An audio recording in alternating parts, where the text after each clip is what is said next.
Uno, 2, 3, 4.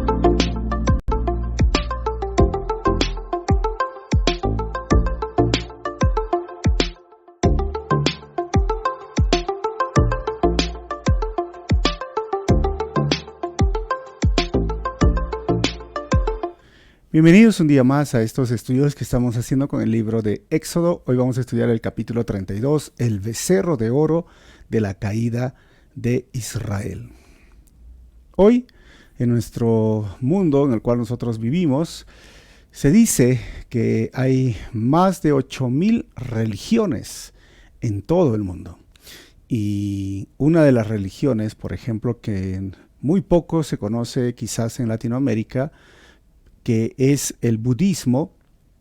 El budismo tiene muchos dioses, pero ¿sabes qué? El hinduismo es el que tiene más de 10,000 dioses.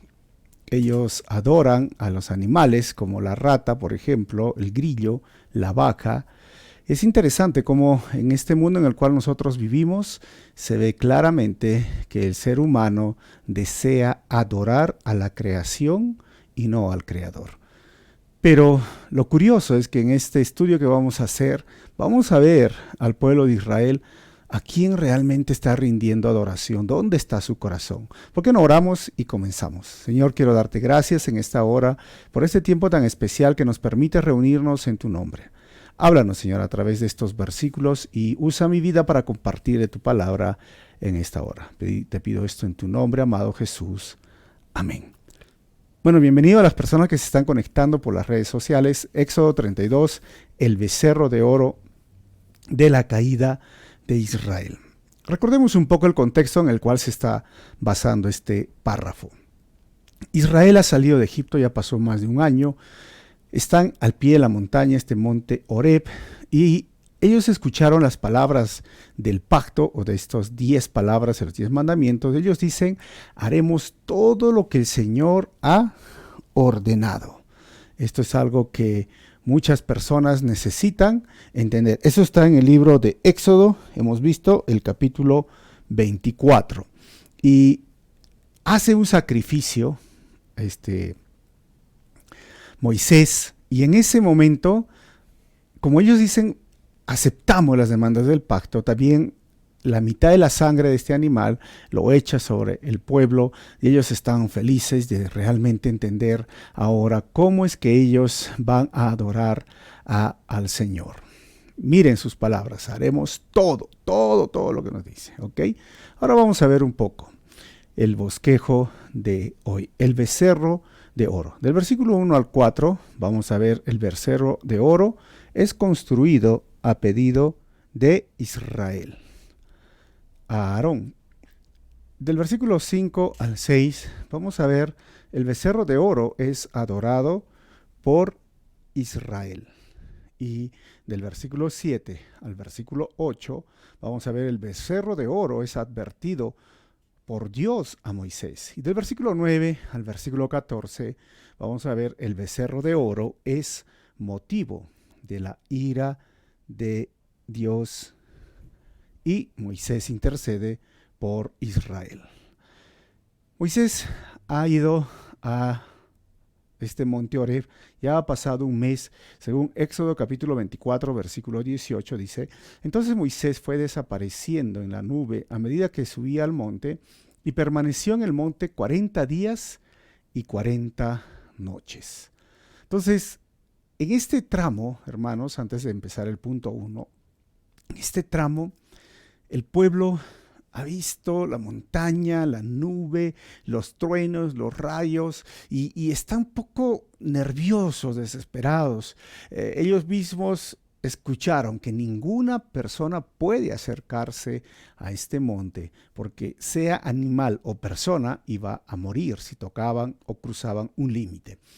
Moisés y Josué han subido, pero ya pasó una semana, 2 semanas, es todo este tiempo que acabamos de leer. ¿Y qué sucedió?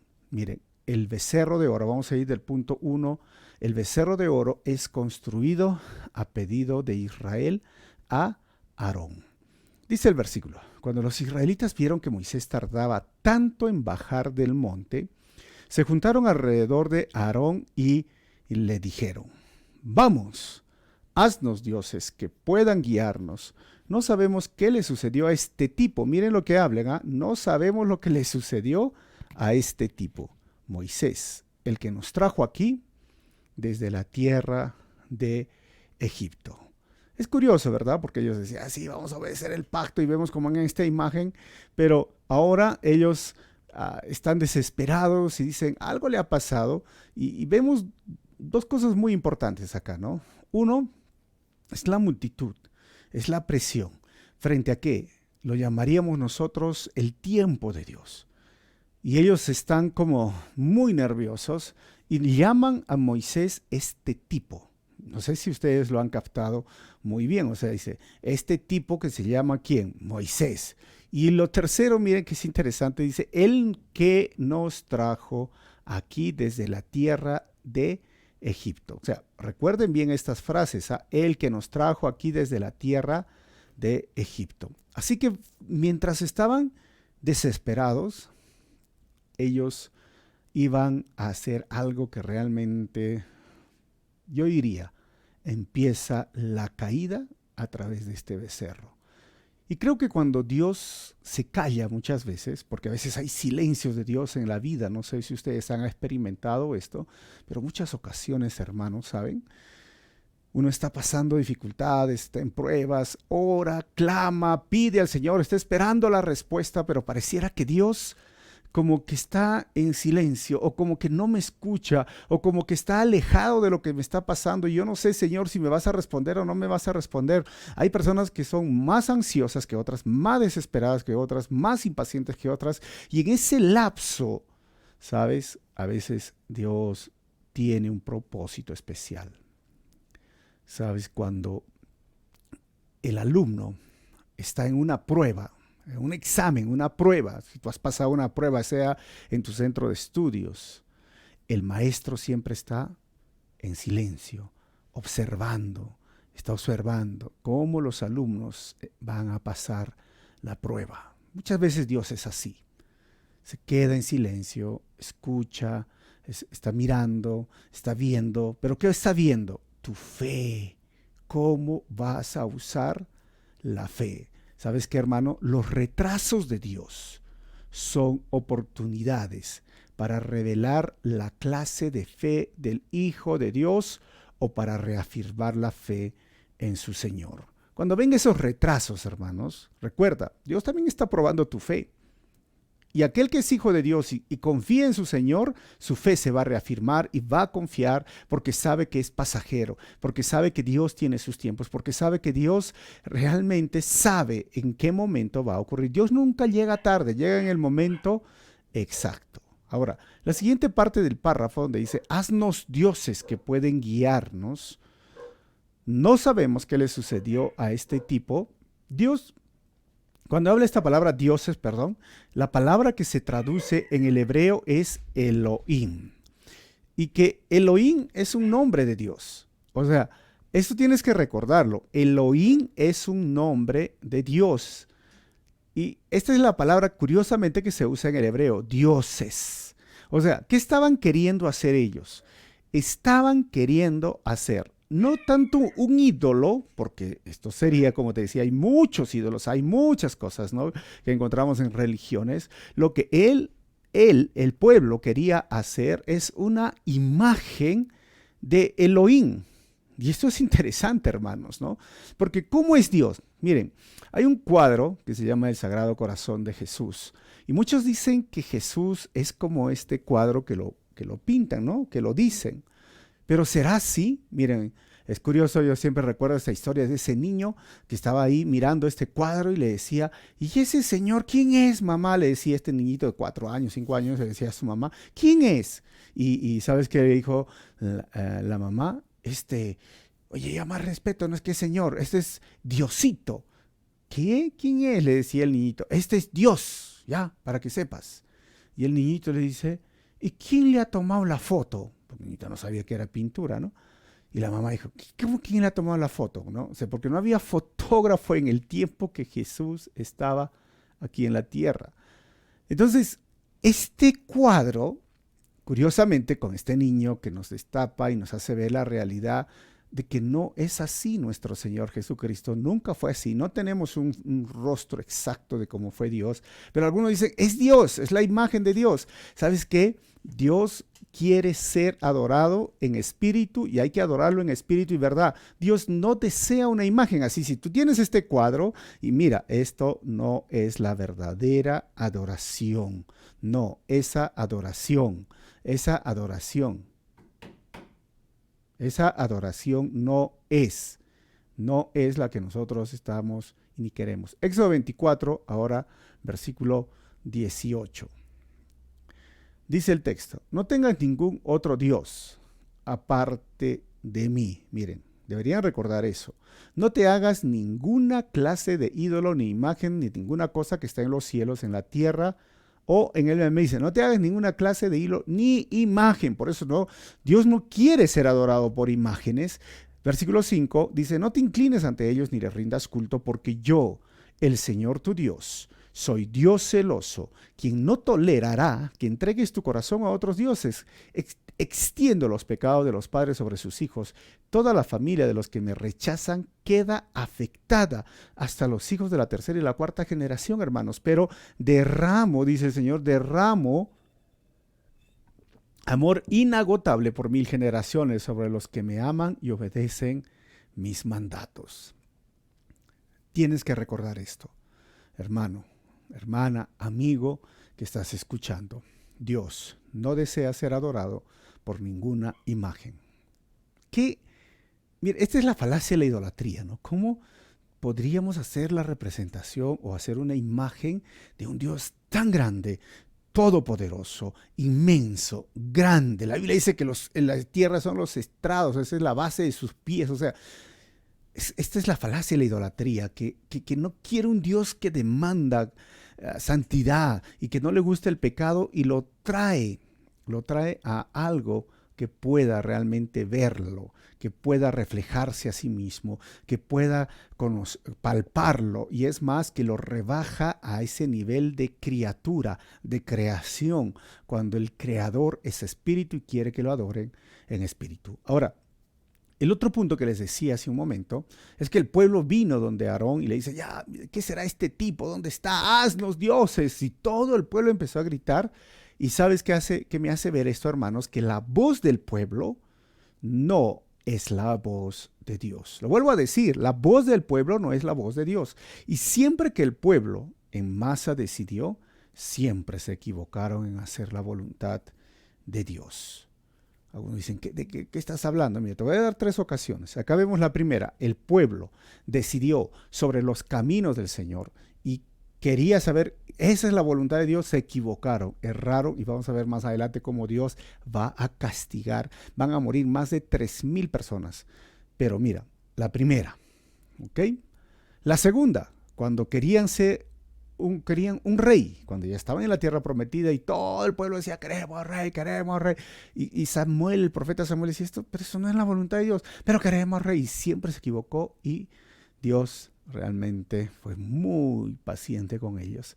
La tercera, hay más, tanto en Pablo, en Esteban, etcétera, pero con Jesús. ¿Recuerdan la multitud? Se pusieron de acuerdo en masa, decidieron a Barrabás, suéltalo, le dijeron a Pilato, y crucifica a Jesús. La multitud siempre se ha equivocado. Por eso para mí, cuando hablamos de un gobierno democrático en la iglesia, no soy partidario de un gobierno democrático, ¿no?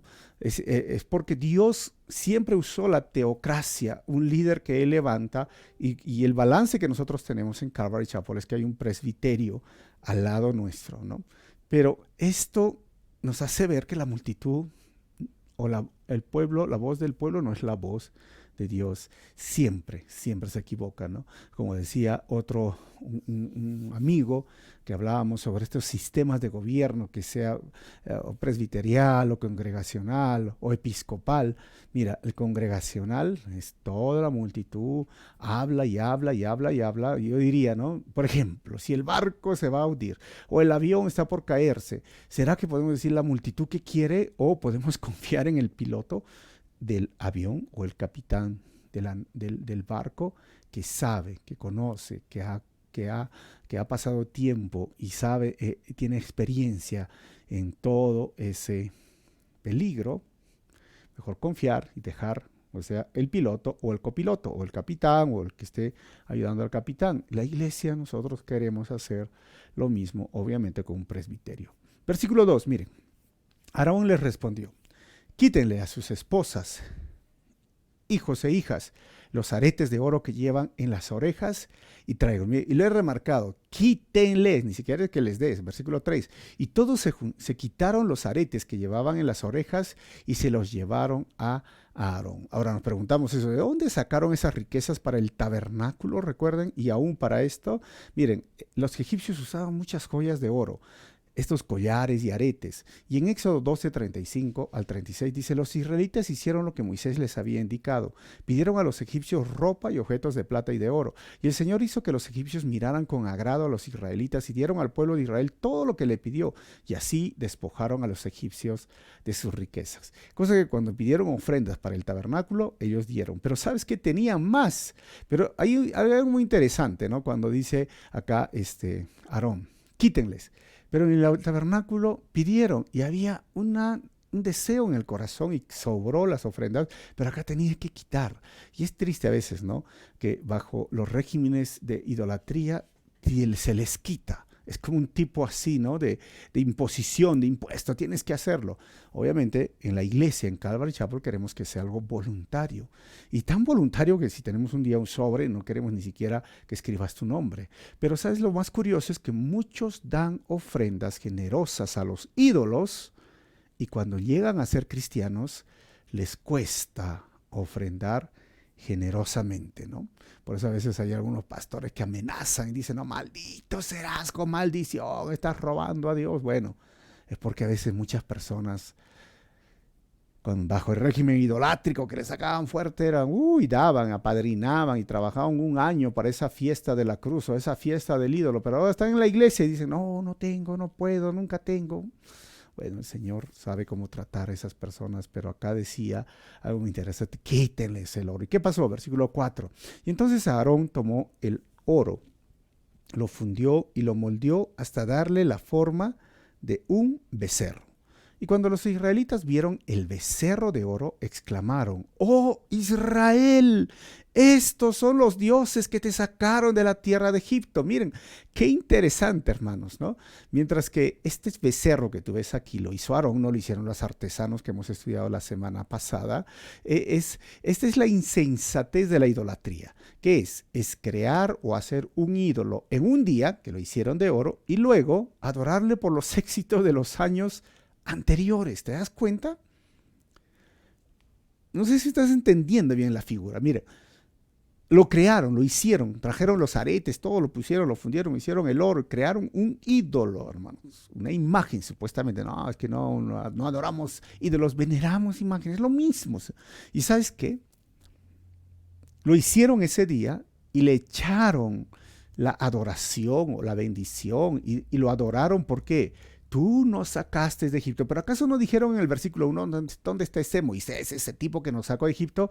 Y ahora al ídolo le dicen: este ídolo nos sacó de Egipto. Estos dioses. O sea, ¿te das cuenta? Esa es la insensatez de la idolatría. Que tú vas al mercado, te compras un ídolo, o vas a la feria, te lo compras un ídolo y le adoras, te arrodillas, prendes velas y le dices: Señor, hasta tú me has dado la vida. Pero si acabas de comprarlo, el artesano acaba de hacerlo.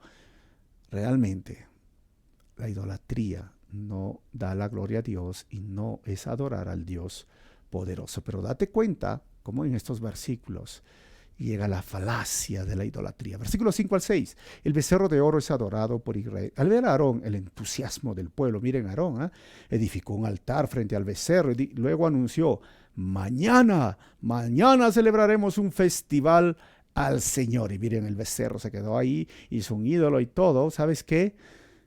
¿Sabes qué me hace ver a Aarón? Aarón es el hermano de Moisés, sabemos. Sumo sacerdote, hermanos, sumo sacerdote. No sé si estás siguiendo tú los estudios del libro de Éxodo, pero es curioso, ¿sabes qué? Está ungido con este aceite especial. Y ojo que cuando Moisés se fue con Josué, no estaba solo, no estaba solo el campamento o Israel, estaba Aarón, estaba Ur, o sea, había gente, pero Aarón no era un líder. O sea, no era un líder con el corazón de Dios. Por eso Dios no lo escogió a él para que sea el líder que saque a Israel de Egipto y lo lleve a la tierra prometida. Si fuese un líder de parte de Dios o con el corazón de Dios, lo primero que hubiera dicho es no a la idolatría. Dios no quiere ídolos. Segundo, es voy a preguntar a Dios. Y tercero, hubiera llamado la atención al pueblo de Israel. Pero él simplemente quiso ser popular, simplemente no tuvo carácter para decirles estás equivocado. Y tercero, acá ve la gente que se motina, se alegra y dice, wow, wow, wow, wow, wow, ahora soy popular, quiero más, quiero más, quiero más. A ver, mañana entonces hacemos fiesta. ¿Y qué es lo que quiere el pueblo? Fiesta. Le doy al pueblo lo que quiere. Y a veces hay líderes que le dan al pueblo lo que quieren y lo que quieren escuchar. Y esto es algo diferente, ¿no? En nuestro deseo como iglesia. Queremos ser fieles a la palabra, al estudio de la palabra. Siempre hay personas que dicen, pero pastor, ¿por qué habla así? A veces un poquito, no sé, no hable mucho del infierno, no hable mucho del pecado. Yo digo, pero hermanos, es que es la Biblia que lo dice, no es un invento mío, no es que yo quiero simplemente estar condenando o hablando mal de las personas o del pecado, ni de las personas, del pecado de las personas. Es la palabra de Dios y mi deber es enseñar la palabra de Dios y ser un mensaje cristocéntrico y bibliocéntrico, si no, dejaríamos de predicar la Biblia y dediquémonos a otras cosas. Pero sabes que un líder conforme al corazón de Dios es guiado por el Espíritu Santo y no es guiado por la voz del pueblo respecto a los caminos del Señor. Versículo 6. Temprano a la mañana siguiente, miren, temprano madrugaron, hermanos, miren, el pueblo se levantó para sacrificar ofrendas quemadas y ofrendas de paz y después todos celebraron con abundante comida y bebida y se entregaron a diversiones paganas, hermanos. ¿Se das cuenta? Temprano a la mañana, siempre que nosotros hacemos las cosas de temprano en nuestra cultura y también la cultura de Israel, es porque es algo interesante, es porque queremos ganarle al día, es porque nos importa, ¿no? A veces los jóvenes también quedan, vamos a correr, a hacer deporte, ya mañana, 5 de la mañana, vamos a hacer una faena, 5 de la mañana, vamos a hacer un trabajo, 5, vamos a viajar, vamos a temprano, y se levantan, para eso sí madrugan. ¿Y pero qué, para qué están madrugando acá? No para adorar a Dios, para adorar un ídolo, hacer sacrificios a un ídolo. ¿Y qué más? Celebremos con abundante, ¿qué? Comida, bebida, y se entregaron a diversiones paganas, como ves en esta imagen, hermanos. Empezó el fiestón. Y la palabra cuando dice se entregaron a diversiones paganas, en el hebreo la palabra que se usa es sachak, algo así, o shawak, que significa, ¿sabes qué? Borracheras, orgías inmorales y juegos sexuales. Esto es interesante como el pueblo hace unos días estaban diciendo, sí, nos comprometemos a hacer lo que dice el pacto. ¿Y qué era el pacto, hermanos? No desearás la mujer de tu prójimo. ¿Qué era el pacto? Los 10 mandamientos o las 10 palabras. ¿Qué era el pacto? Todas las leyes que hemos venido estudiando hasta ahora.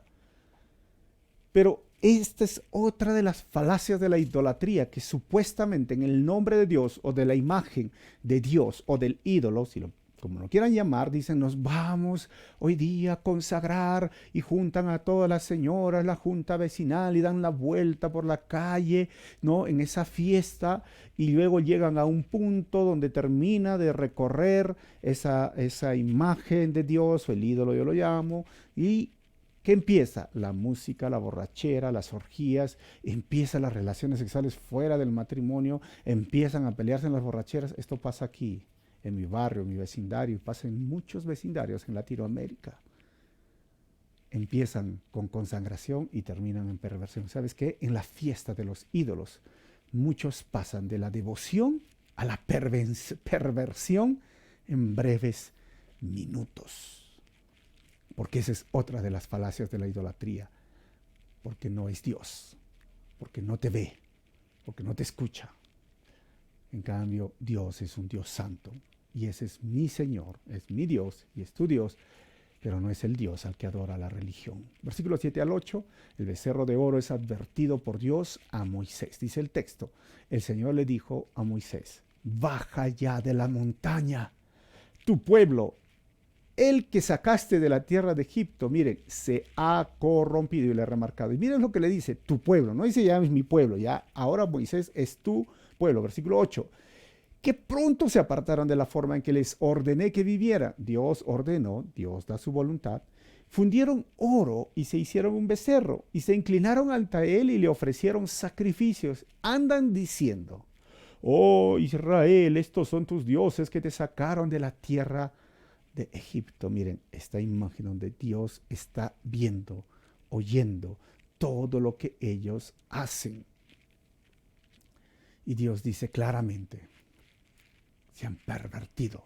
¿Sabes? Cuando una persona se arrodilla ante ídolos y ofrece ofrendas, Dios lo considera que se ha corrompido y no ofrece una verdadera adoración. Y esto lo refleja en el Salmo 106, versículo 19 al 21. Dice el Salmos, los israelitas hicieron un becerro en el monte Sinaí, se inclinaron ante una imagen, como dice, oh, ahí está la imagen, no, imagen hecha de oro, y cambiaron a su glorioso Dios por la estatua de un toro que come hierbas. Y el versículo 21 dice, se olvidaron de Dios, su Salvador, quien había realizado tantas grandezas en Egipto. Y la pregunta aquí es, ¿cuánto tiempo pasó? Un mes, hermanos, y unos días. ¿Tan rápido cambia el corazón de Dios? ¿Tan rápido se olvidan de Dios? ¿Tan rápido se olvidan de su Salvador? ¿Tan rápido pueden cambiar a su glorioso Dios por una estatua? Y ojo, lo llama estatua. Algunos dicen, no, es una imagen. Pues Dios lo llama imagen. Y lo mismo es estatua y lo mismo es ídolo. La Biblia lo dice, es idolatría. Dios, recuerda una vez más, es espíritu y hay que adorarlo en espíritu y en verdad. Por eso los templos de las iglesias cristianas no tenemos ídolos. Pero tan pronto se puede olvidar, sí. Sabes que en el libro de Gálatas también empezaron en el espíritu y estaban terminando en la carne. Y hoy también es triste que la iglesia evangélica a veces necesita una nueva reforma porque empezaron en el espíritu muy bien y pronto sale un líder carismático y hace que lo adoren a él mismo, a su imagen. Y hay hasta líderes que venden sus fotos, ¿no? Mándame $20 por la televisión y que mi sombra va a caer y tu enfermo va a sanar. O sea, llegamos a otro punto de idolatría. De lo espiritual lo pasan a espiritualista, ¿no? De realmente entender el poder de Dios. Ahora viene el tipo de misticismo, mística, ¿no? Haz esto, haz lo otro. Hermanos, también la iglesia evangélica en alguna porción pequeña ha caído en esto. Tan pronto se han olvidado del verdadero Dios, de adorar al Creador. Hoy a veces las iglesias parecen un show, hermanos, ¿no? Baile por aquí, baile por allá, ¿no? Danza por aquí, danza por acá, presentación. Realmente lo hacen en el nombre de Dios. Tan pronto se han olvidado de su Salvador.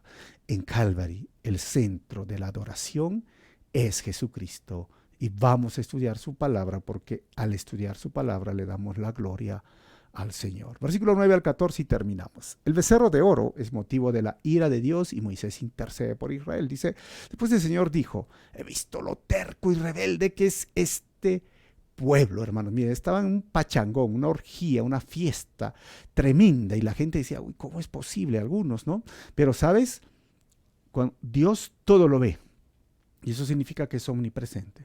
Dios todo lo sabe y eso qué significa que Dios es omnisciente. Y claramente le dice Dios a Moisés, el pueblo se ha vuelto así. Yo lo he visto, yo lo he escuchado. Ellos pensaban, Dios está en la montaña. No, hermanos, Dios está en todo lugar. Versículo 10. Ahora, quítate de en medio, para que mi ira feroz, dice Dios, pueda encenderse contra ellos y destruirlos.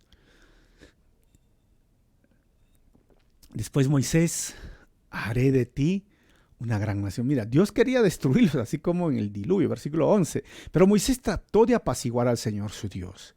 Oh Señor, le dijo, ¿Por qué estás tan enojado contra tu propio pueblo al que sacaste de la tierra de Egipto con tan gran poder y mano fuerte? Miren cómo Moisés intercede, y esto es la idea de ser un intercesor. Le dice, si le dijo hace un momento, mira Moisés, tu pueblo, Dios le dice eso, ahora Moisés se lo devuelve, pero Señor, tú has sacado a tu pueblo, o sea, no es mi pueblo, al final es tu propio pueblo.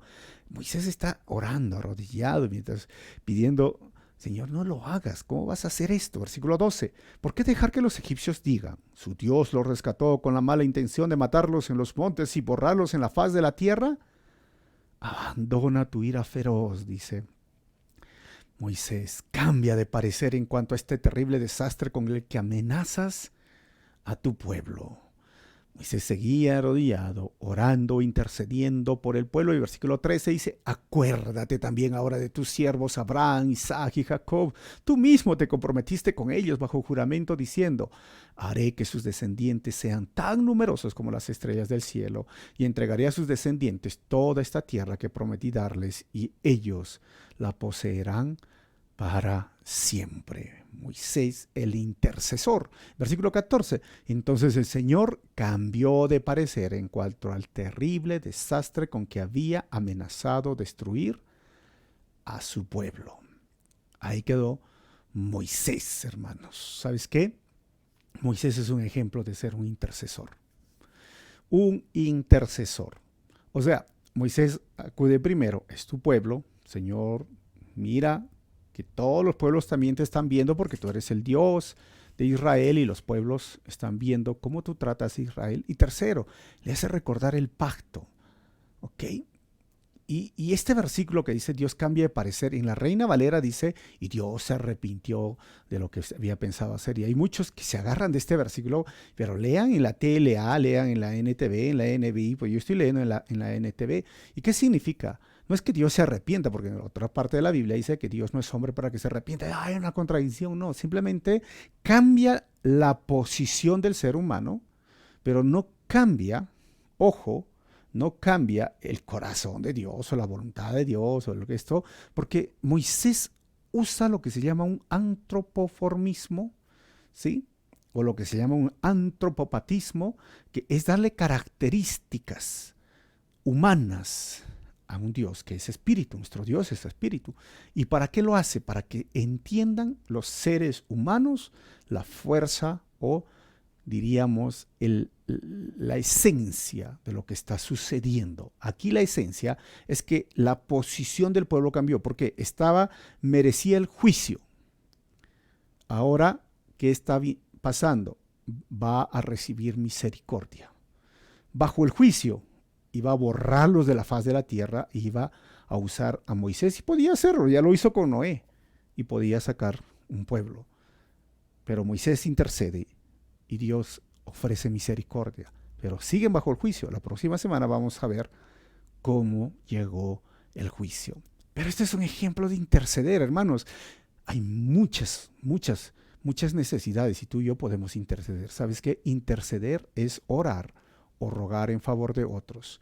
En una oración es una oración a favor de tu prójimo, y Dios está buscando intercesores. Pero nuestro mayor intercesor es Jesús. Miren, Romanos capítulo 8, versículo 31 al 34 dice, ¿qué podemos decir acerca de cosas tan maravillosas como estas? Si Dios está a favor de nosotros, ¿quién podrá ponerse en nuestra contra, hermanos? Si Dios no se guardó ni a su propio Hijo, sino que lo entregó por todos nosotros, ¿no nos dará también todo lo demás? Miren el versículo 33.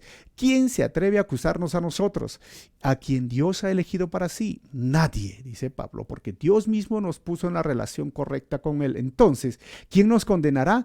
Nadie, dice Pablo, porque Cristo Jesús murió por nosotros y resucitó por nosotros y está sentado en el lugar de honor a la derecha de Dios e intercede por nosotros. Si Moisés fue un intercesor del pueblo de Israel, Jesús es un intercesor del pueblo, de la iglesia de Dios. Y como dice Juan 2:1, si alguno hubiera pecado, abogado tenemos para con el Padre, a Jesucristo el justo. Hermanos, este es el milagro de la salvación.